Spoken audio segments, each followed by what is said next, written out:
My name is Eugenie French, and I will be your presenter for this religious education lesson. Today's topic is the Jewish Passover Festival, and the objectives are as follows. At the end of this lesson, you should be able to define key concepts related to the lesson, explain the origin of Judaism, the Jewish festival of Passover, examine the significance of the Passover Seder, discuss the significance of each item on the Seder plate, and of course, you should show respect for other person's belief without being judgmental. Now, I want to engage you a bit. I have in my hand a loaf of bread. What do you know about bread and how it is made? Can you name the ingredients in the recipe for making bread? You may be thinking of sugar or flour and water, of course. Some mixture has to be done. But there's also something else that is very important in the kitchen or in the bakery as bread is being made. In order for bread to be made, these ingredients must be present, and the very important ingredient is a leavener. A leavener can be baking soda, baking powder, or yeast. Now, for example, yeasts are living organisms, and they are found everywhere in the world. Yeast in bread making is very scientific. The yeast organisms expel carbon dioxide as they feed off sugars. As the dough rises, and they would set the dough, so as the dough rises and proofs, the carbon dioxide is formed. This is why the dough volume increases and the bread rises and sets. The carbon dioxide expands and moves as the bread dough warms and bakes in the oven. And when we speak of unleavened bread, we mean bread prepared without a raising agent. Now I'd like you to turn to one of the Gospels in St. Luke, and something very important happened there. The scripture says that Jesus and his disciples were preparing to eat the Passover on the day of unleavened bread. Keep those words in mind. Unleavened bread, Passover lamb, and eat the Passover. What ethnicity was Jesus and his disciples?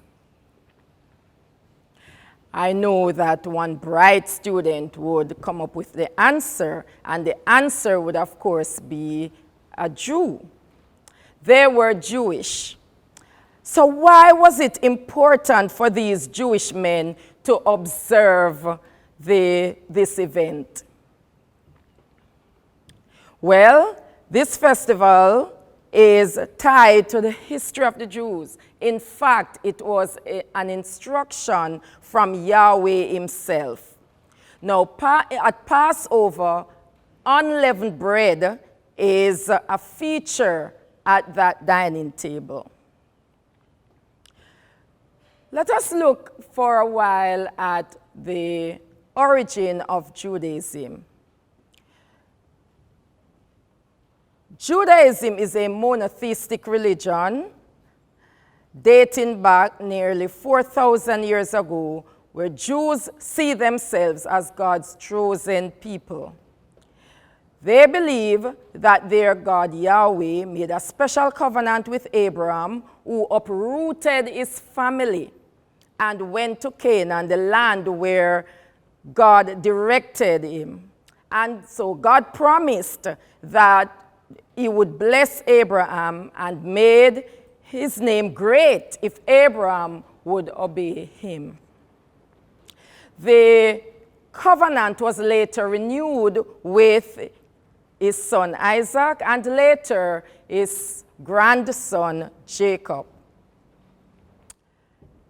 After a while, Israel found themselves in Egypt. And so they eventually lived in that land of Goshen during a famine due to the fact that one of Jacob's sons, Joseph, had become a high official in the court of the Pharaoh.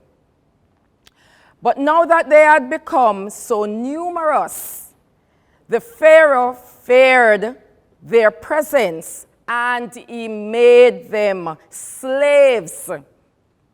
And under harsh conditions, they were made to build great cities for Pharaoh. Pharaoh added even more painful punishment. All male babies, he said, should be killed. And you would remember that Moses' life was spared when his mother hid him after he was born. But when she could no longer do that, she placed him in a basket and laid the basket in the river Nile. And later on, Pharaoh's daughter found Moses and took him to live with her in the palace. So Moses was living in Egypt in the palace of Pharaoh for a while. After much crying out, though, as the people continued in their suffering, God had to call Moses, who had left Egypt, to go back and to rescue his people from Egyptian bondage. Now, because Pharaoh refused to let the Israelites free, God decided to punish him, sending several plagues. Do you remember how many plagues were sent in Egypt? And that's an easy one, and everybody should know that it was 10 such. Now, the last plague would be the killing of the firstborn sons of the Egyptians. God gave specific instructions to the Israelites, and that is found in Exodus 12. So the Israelites, when God decided that this is what he was going to do, he instructed Moses to tell the Israelites that they should prepare themselves for such an event. So each was to take a lamb according to the size of their family, and that lamb was to be sacrificed. The lamb was to be killed. And the lamb was to be killed in the evening, and they were to take some of the blood and they were to smear it over the doors of their abode where they lived, and they were to also use the blood of the lamb to smear the two side posts of the entrance to their dwelling. Now Yahweh instructed that the lamb, after it was killed and prepared, it should be eaten roasted. So these are specific instructions, and that they were to eat this lamb along with bitter herbs and unleavened bread. So the blood God directed was for a sign to the houses to direct the angel of death as he passed through Egypt, so that when that angel of death passed through, the homes that had the blood smeared on the top of the lintels, on the door, on the sides, those homes would be spared, because those homes would represent where Israel lived. And the scripture says, when I see the blood, I will pass over you. So there you have it, the reason for the name Passover. God honored his word. True to his word, he passed through the land of Egypt in that very night and killed all the firstborn of both humans and of animals belonging to the Egyptians. After the Pharaoh freed Israel, because Pharaoh was now, we realized that God was serious. He said that the children of Israel could now go free. And they left in a hurry. They left in haste. So their bread did not have time to rise. And so that is why today the Israelites or the Jews, they made sure, according to the scriptures, that unleavened bread that doesn't rise, is a part of the meal that is there on their table. Now, we come to speak about the Jewish festival of Passover. So what I said before was the background of why is it, the purpose for celebrating Passover. Or another name for Passover is Pesach, which is Hebrew. It's an holiday and it lasts for up to 8 days. And of course, it is an holiday that commemorates the Hebrews' liberation from slavery in Egypt and the passing over of the forces of destruction, or the sparing of the firstborn of the Israelites when the Lord smote the land of Egypt on the eve of the Exodus. Also, yes, Passover is a holiday. Passover is sometimes called the festival of unleavened bread, and that is why Jesus and his disciples, being Jews, were mindful of celebrating or commemorating Passover because it was ingrained in their tradition. It was what Yahweh dictated, and they were making sure that they follow through on this command. So at Passover, there is a meal that is provided, and it is a ceremonial meal to remember what the Israelites, what the Jewish ancestors went through while they were living in Egypt. And the word Seder means order. So Passover Seder. The Seder, the word, means order, which means that the meal was eaten in a particular order. Every year, Jews meet with friends and family to celebrate this big event, this time in their history when their ancestors were delivered from bondage. And they, of course, follow the instructions that's written in a small book called the Haggadah. And the Haggadah tells the story of the Exodus, and it would be read during this time of sharing in the meal. They also, each person drinks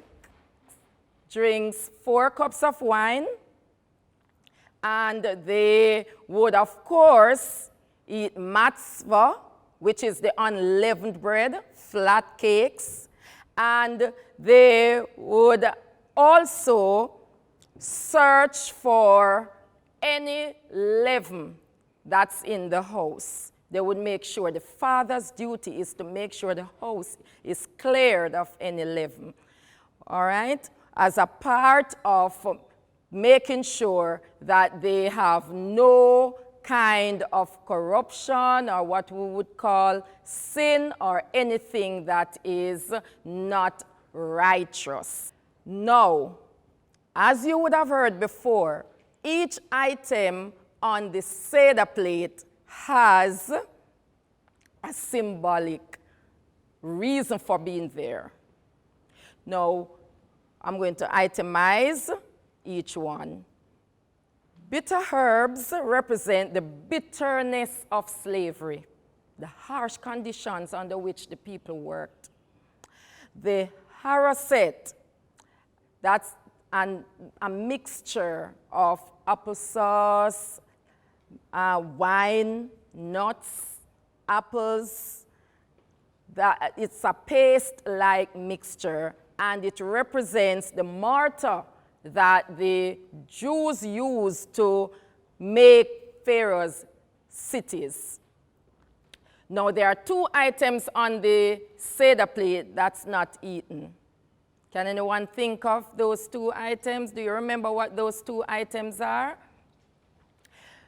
These two items are, one, the roasted egg, and the roasted lamb bone. Remember that Yahweh had instructed the Jews that they were to kill a lamb and then they were to eat it.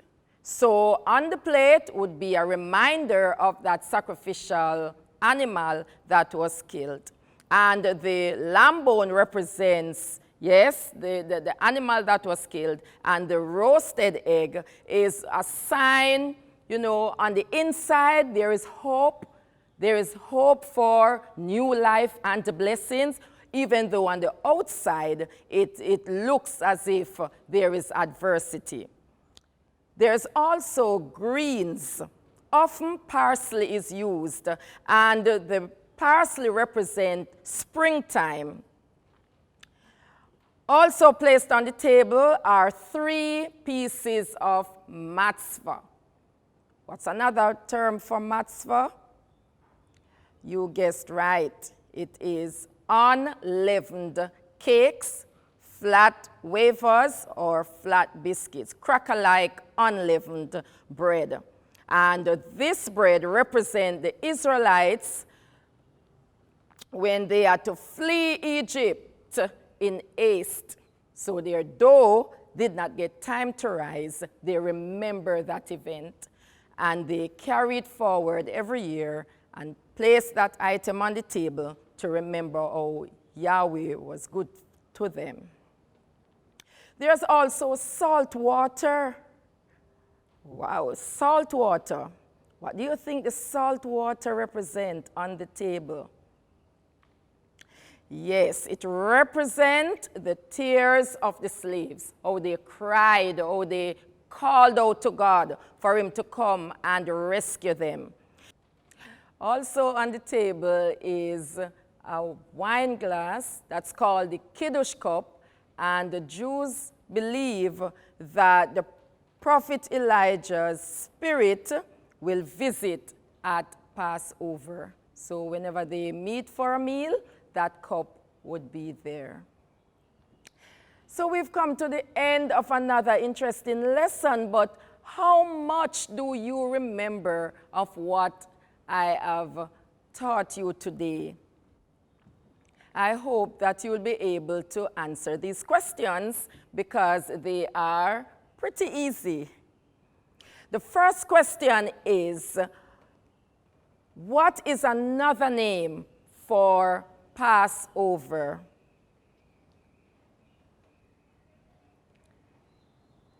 If you say unleavened bread, the day of unleavened bread, you would be correct. Question number 2, why did Jesus and his disciples make preparations to participate in the day of unleavened bread?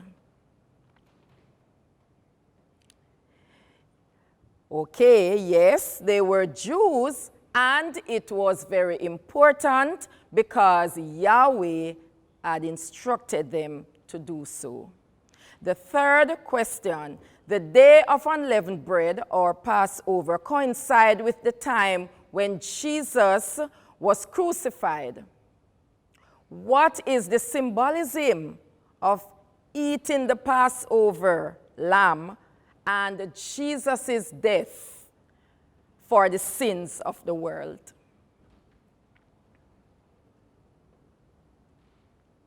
And the answer would be that the lamb that was sacrificed many years before Jesus came on the scene, is seen as a foreshadowing of Jesus who would give his life for the sins of the whole world, according to Christians. So I'd like for you, as we come to the end of this lesson, to collect the items that I mentioned that are on the Seder plate every year, celebrated by Jews, and create a model of the Seder plate. Create a model of the Seder plate, collecting the items, and turn that in as an assignment. I wish for you all the best as you prepare for your CSEC examination.